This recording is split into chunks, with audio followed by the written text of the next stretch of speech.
இயேசு கிறிஸ்துவின் இனிய நாமத்தில் வாழ்த்துக்கள். இந்த நாளிலும் உபாகமம் 31வது அதிகாரத்தை நாம் தியானித்து கற்றுக்கொள்ளப் போகிறோம்.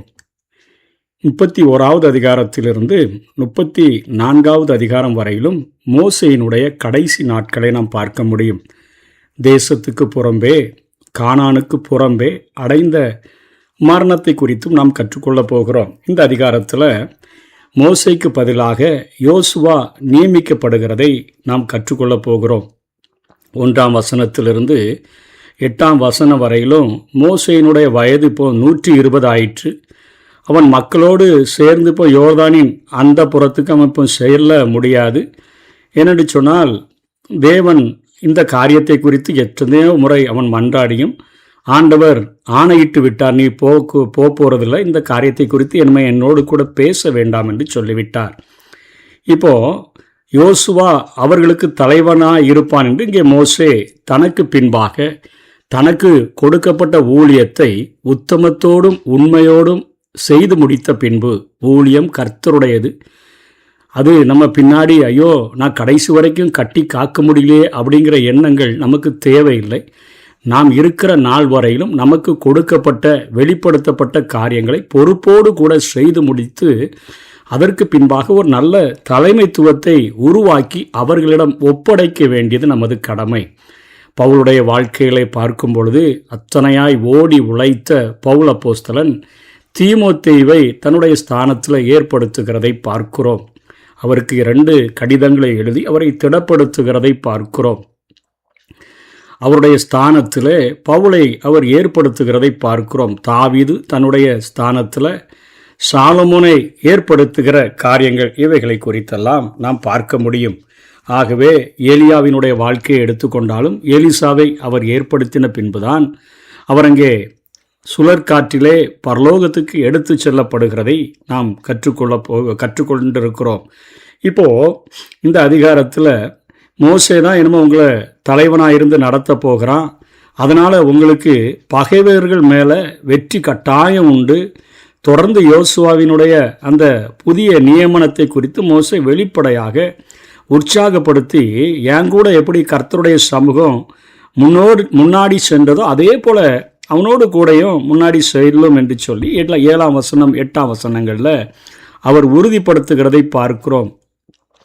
பின்பு மோசே யோசுவாவை அழைத்து, இஸ்ரவேல் எல்லாரும் பார்த்திருக்க அவனை நோக்கி, பலங்கொண்டு திடமனதாயிரு, கர்த்தர் இவர்களுக்கு கொடுப்பேன் என்று இவர்களுடைய பிதாக்களுக்கு ஆணையிட்ட தேசத்துக்கு நீ இந்த ஜனத்தை அழைத்து கொண்டு போய் அதை இவர்கள் சுதந்தரிக்கும்படி செய்வாய்.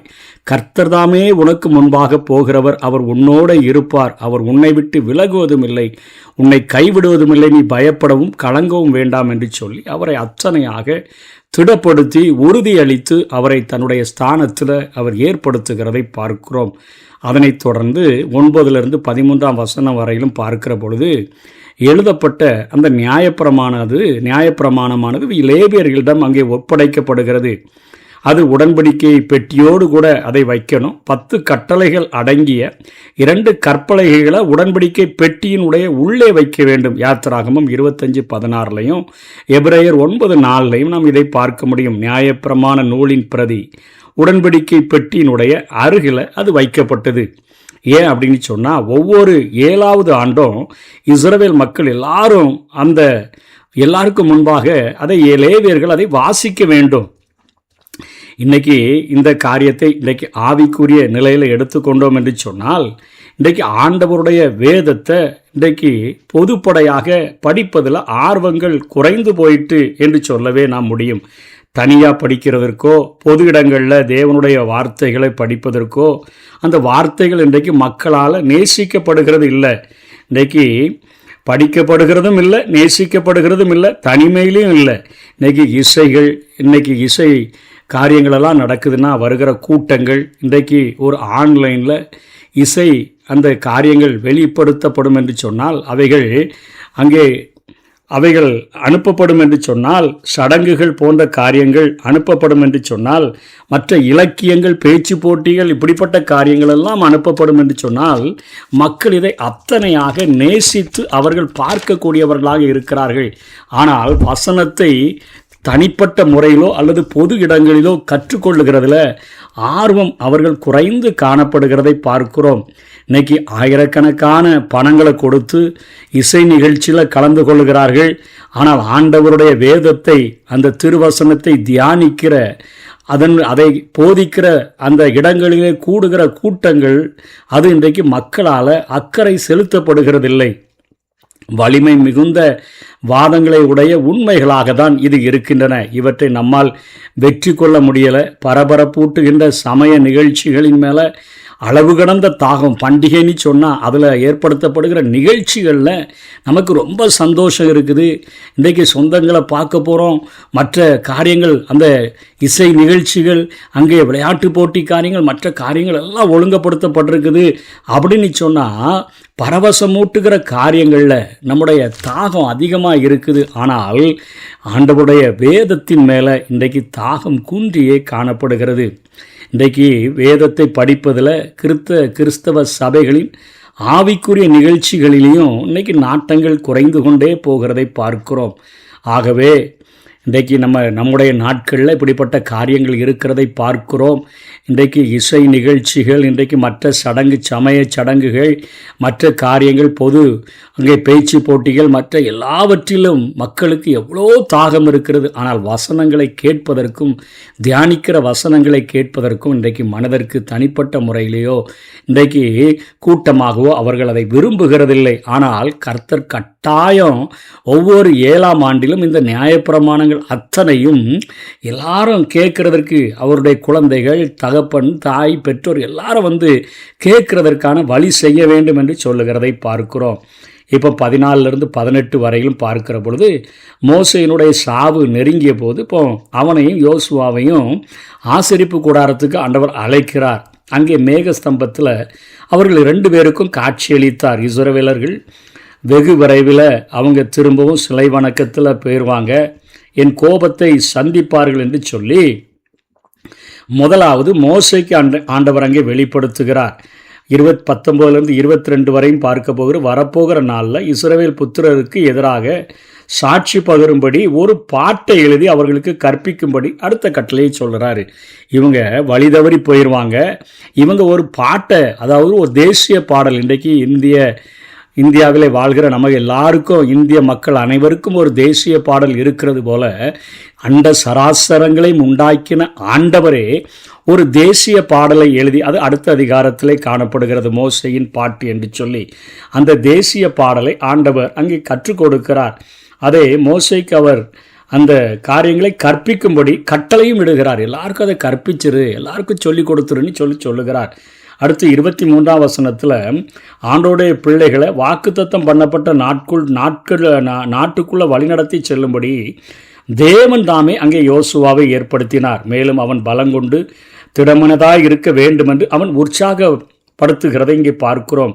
யெகோவாவின் இடத்திலிருந்து வந்த இந்த சொற்களாலே நிச்சயமாக யோசுவா பலம் பெற்றிருப்பான். இன்றைக்கி நமக்கு நல்ல காலம் பறக்குதுன்னு சொல்லுகிற தீர்க்கதரிசிகளாலேயே நம்ம நிறைய நேரங்களில் பலம் பெறுகிறது போல நமக்கு தோற்றங்கள் உருவாகிற போது தேவனே ஒரு மனிதனை பார்த்து நீ பலம் கொண்டு திடமனதாயிரு என்று சொன்னால் நிச்சயமாக அவன் பலன் பெற்றிருக்க முடியும். எதிர்காலத்தில் அவர்கள் ஒரு இனமாக அவர்கள் ஆண்டவருடைய கற்பனைகளை, கட்டளைகளை அவர்கள் வெறுத்து தள்ளப் போகிறார்கள் என்பதை குறித்து இப்பொழுது அவனுக்கு கேள்விப்படுகிறான். ஆகவே அவன் எதிர்கொள்ளவிருந்த கடமையை தளர்ந்து போகாமல் செய்து முடிப்பதற்காக அவனை விட்டு பயம் நீங்கிறணும் அப்படின்னு சொல்லி இந்த காரியங்களில் பார்க்கிறோம். 24 27 வரையிலும் பார்க்கும்போது நியாயப்பிரமாண புத்தகம் இஸ்ரவேலர் கர்த்தரை பின்பற்றாமல் கைவிடுகிற போது அவர்களுக்கு எதிராக அந்த சாட்சியாக அந்த புத்தகம் இருக்கும், அந்த பிரதிகள் இருக்கும். ஆகவே இது லேவியர் இடத்துல ஒப்படைச்சிருங்கன்னு இங்கே ஆண்டவர் சொல்லுகிறதை பார்க்கிறோம். 28 30 வரையிலும் தேவன் மோசேக்கு கட்டளையிட்டபடியே அடுத்த அதிகாரத்தில் காணப்படுகிற பாடலை கோத்திர மூப்பர்களிடத்திலும் அதிபதிகளினிடத்திலும் அங்கே மோசே கற்பித்து அவர்களிடத்தில் ஒப்புவிப்பதை குறித்து இந்த அதிகாரத்தில் பார்த்து இதோடு கூட இந்த அதிகாரம் முடிவடைகிறது. இப்போது மோசே இந்த உலக வாழ்க்கையை விட்டு தாண்டி அதாவது இந்த திரையை தாண்டி அவர் செல்லுகிறதற்கு முன்பாக அவர் செய்த காரியங்கள் 14வது வசனத்தில், பின்பு கர்த்தர் மோசேயை நோக்கி, இதோ நீ மரிக்கும் காலம் சமீபித்திருக்கிறது, நான் யோசுவாவுக்கு கட்டளை கொடுக்கும்படி அவனை அழைத்து கொண்டு ஆசரிப்பு கூடாரத்தில் வந்து நில்லுங்கள் என்றார். அப்படியே மோசேயும் யோசுவாவும் போய் ஆசரிப்பு கூடாரத்தில் நின்றார்கள் என்று பார்க்கிறோம். மோசே மரிக்கும் காலம் நெருங்கி இருக்கிறது.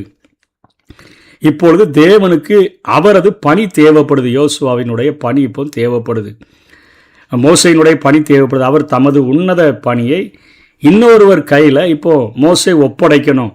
உன்னதமானவருக்காக உத்தமமாய் வாழ்ந்தவர்கள் எல்லாருமே அடுத்த தலைமுறையினரிடம் ஒப்பு கொடுக்க ஏதாவது இருக்க தான் செய்யும். இன்றைக்கி தாங்களே எல்லாத்தையும் வளர்த்தோம், தாங்களுடைய தியாகத்திலே ஊழியம் நடந்ததுன்னு சொல்லி நினச்சி நாங்கள் கட்டின மகா பாபிலோன்னு சொன்னால், தங்களை தாண்டி அந்த பொறுப்புகள் மற்றவர்களுக்கு போகும்போது ரொம்பவும் அவர்கள் பயப்படுகிற காரியங்கள், வேதனைப்படுகிற காரியங்கள், கவலை கொள்ளுகிற காரியங்கள் உண்டாகும். இந்த உலகத்தில் ஆண்டவர் நமக்கென்று ஒரு பொறுப்பு கொடுப்பார் என்று சொன்னால், நமக்கென்று பணியை வெளிப்படுத்தி இருப்பார் என்று சொன்னால், அந்த பொறுப்பை உணர்ந்து உத்தமத்தோடும் உண்மையோடும் செய்து முடித்துவிட்டு காலம் நிறைவேறுகிற போது யாரிடத்தில் ஹேண்ட் ஓவர் பண்ண சொன்னால், ஏன்னா ஊழியம் கர்த்தருடையது, நம்முடையது அல்ல, அவர்களிடத்தில் ஒப்படைக்கிறதற்கு சந்தோஷமாக செய்யணும். இதை மோசையினுடைய வாழ்க்கையில் நம்ம கற்றுக்கொள்ள முடியும். மோசே ஒரு உத்தம பணிக்காக உத்தம சேவை மனப்பாங்குடைய அந்த யோசுவாவை ஏற்படுத்துகிறார். ஏற்கனவே நான் சொன்னது போல எலியாவாகட்டும், பவுலாகட்டும், தாவீதாகட்டும், இவற்றையே மாதிரியாக அவர்கள் முன்வைத்தார்கள். நம்மிடமிருந்து அடுத்த தலைமுறை பெற்றுக்கொள்கிறதற்கு ஏதாவது உண்டானி சொல்லியாவது நம்ம ஆராய்ந்து பார்த்து தலைமுறைகளுக்கு விட்டு செல்கின்ற ஒரு வாழ்க்கை வாழ நம்ம தீர்மானிக்கணும். மோசே சாதனை மிக்க பயணத்தை முடித்த போதும் பூமியில் தனது ஆசையை அவர் அங்கே நிறைவேற்ற முடியலை. பாவத்தினுடைய விளைவு அதனை செய்துவிட்டது. இரக்கமுள்ள தேவன் அந்த மனிதனின் கண்களுக்கு, நீ போய் அந்த கொடுமுடியில் நின்று இந்த சுதந்திரிக்க போகிற தேசத்தை கண்களால் பார்த்துக்கப்பா, நீ அதுக்குள்ளே பிரவேசிப்பதில்லை என்று சொல்லிட்டாரு. நீதியுள்ள தேவ பண்பு மோசையின் கால்களை அந்த பாலும் தேனும் ஓடுகிற தேசத்துக்குள்ளே செல்ல அனுமதிக்கலை. விசுவாச வாழ்க்கையில் ஏற்படுகிற பாவத்தினுடைய இந்த வீழ்ச்சிகள் இது போன்ற சில இடையூறுகளை நம்முடைய வாழ்க்கையில் ஏற்படுத்தி விட முடியும். எனவே ஒரு பிரதான ஆசிரியனின் ஆசரிப்பு கூடார நுழைவின் கவனமுள்ள சுவடுகளை நம்முடைய வாழ்க்கையாக இந்த முன்மாதிரி திருஷ்டாந்தங்கள் நமக்கு அமையணும். ஆனாலும் இரக்கத்தில் ஐஸ்வர்யமுள்ள தேவன் அங்கே இயேசு இந்த பூமியிலே ஊழியம் செய்த பொழுது மறுரூப மலையில் அங்கே மோசேயும் எலியாவும் இயேசுவோடு கூட பேசுகிறதை காண்பித்தார். கிருபையினாலே ஆண்டவர் மோசேயை அங்கே மறுரூப மலைக்கு அந்த எருசலேமுக்கு கொண்டு வந்ததை நாம் பார்க்கிறோம். மனிதனுக்கு குறித்த காலம் வரை வாழ்க்கை அனுமதிக்கப்பட்டிருக்கிறது. அதனை பயன்படுத்த வேண்டிய கடன் நம்முடைய கரத்தில் தான் இருக்குது. அது நமது இந்த கால வாழ்வை மட்டுமல்ல, நித்திய கால வாழ்க்கையும் அது பாதிக்கக்கூடியதாக இருக்கிறது. இந்த சிந்தனையை நம்முடைய மனதில் வைத்திருந்தோம் என்று சொன்னால், நாம் எவ்வளவு ஆவேசம் உள்ளவர்களாக, அனல் உள்ளவர்களாக, அர்ப்பணிப்பு உள்ளவர்களாக வாழ்ந்திருப்போம். மோசையினுடைய இறுதி நாட்களை பாருங்கள். நல்ல ஆரோக்கியம், நல்ல விசுவாசம், நல்ல துணிவு, நல்ல தலைமைத்துவம் அனைத்தும் இருந்துச்சு. ஆனால் வாழ்நாட்கள் இல்லை. அவ்வளவு திறமையும் அனுபவம் இல்லாத சற்று பயந்த பண்புள்ள யோசுவாவையே அடுத்த கட்டத்தை தொடர வேண்டும் என்று ஆண்டவர் கட்டளையிடுகிறார். மோசே தேவனோட கொஞ்சம் கெஞ்சி பார்த்தாரு. இது பற்றி பேச வேண்டானே ஆண்டவரிடத்திலிருந்து கட்டளை வந்துச்சு. கொஞ்ச காலம்தான் இந்த உலக வாழ்க்கை, இதனை தவற விட்டுட்டு நம்ம ஆண்டவருடைய சமூகத்தில் கெஞ்சி நிற்கும்போது ஒரு பயனும் இல்லை.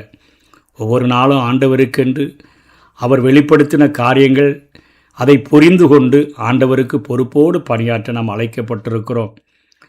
இன்றைக்கு நம்மை ஆண்டவருடைய பலத்தில் பலங்கொண்டு திடமனதாயிரு என்று நம்மை திடப்படுத்துகிற ஆண்டவருடைய பலத்தில் நம்ம வாழ்ந்து இந்த உலகத்தில் வெற்றி உள்ள ஒரு வாழ்க்கையை நாம் ஆண்டவருக்கு என்று வாழ்ந்து மடிவோம்.